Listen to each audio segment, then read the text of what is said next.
We're 24 hours away from the Fed's decision on interest rates, or non-decision. Investors not expecting a hike, but they will be looking for any clues on the Fed's direction in the future.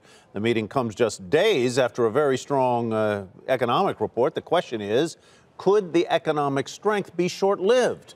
Steve Liesman is here with the results from the latest Fed survey. What does it say, Steve? Yeah, Tyler, we're going to take a look at the growth forecast, and it's a pretty good one. For economic reasons, I don't know about political. Take a look here. We did 2.2% last year. That's the actual for year-over-year GDP. Expected to do 2.9 this year and 2.7 next year. It comes down a little bit, so it's not seen as permanent at this level. It's not 3% or 4%, but if you tell economists we're going up by a near percentage point there, 0.7, actually it's a full point over potential, I think they'd say that's pretty good stuff. Is it permanent? Is it temporary?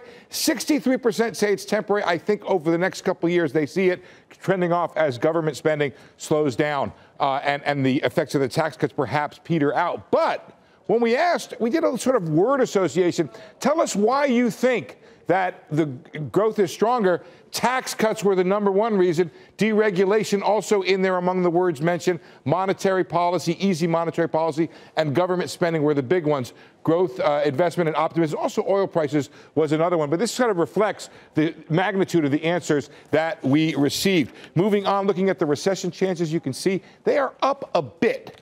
16.8, one of the higher ones we've had in several months. But let me put it in context. Recent high was 25%. That's a 1 in 4 chance of a recession in the next 12 years. 19 is the average, so we're below average, just up a little bit from the bottom. Maybe some concerns about, you guessed it, trade. What are the biggest threats? Take a look here. 53% say it's protectionism, which is bigger than all the other concerns combined. So if you think the market's worried about trade and protectionism, you are correct. 10% say it's a Fed mistake. 8% say inflation. Over my left shoulder. 5% interest rates and 5%, which used to be the perennial number one. Very quick look here now at the outlook for the Federal Reserve. 100% say no hike this week. 90% say it's coming in September.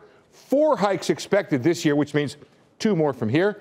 2 to 3, that's the debate about next year. And importantly, 53% say the Fed will eventually go above neutral, which is to slow the economy over time with higher interest rates.